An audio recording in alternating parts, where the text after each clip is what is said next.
সুপ্রিয় শিক্ষার্থী, এখন আমরা করব অনুশীলনী 4.2 এর 2 নম্বরের ঘতে দেওয়া আছে log of x base of 1/16 equal to -2।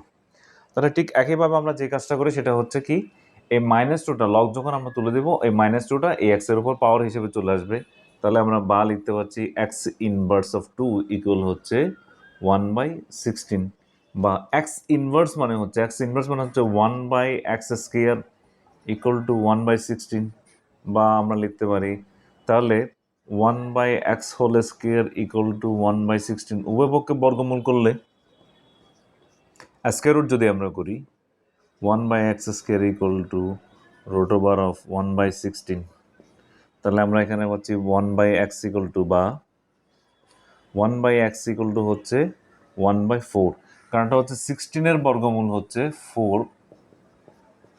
তাহলে 4কে 4 দ্বারা গুণ করলে 16 হয়, তাহলে 16-এর বর্গমূল হচ্ছে কত? 4 হয়।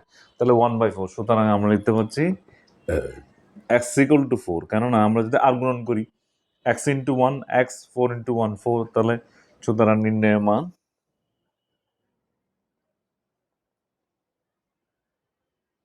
x ইকুয়াল টু 4, আনসার হচ্ছে আমাদের 4।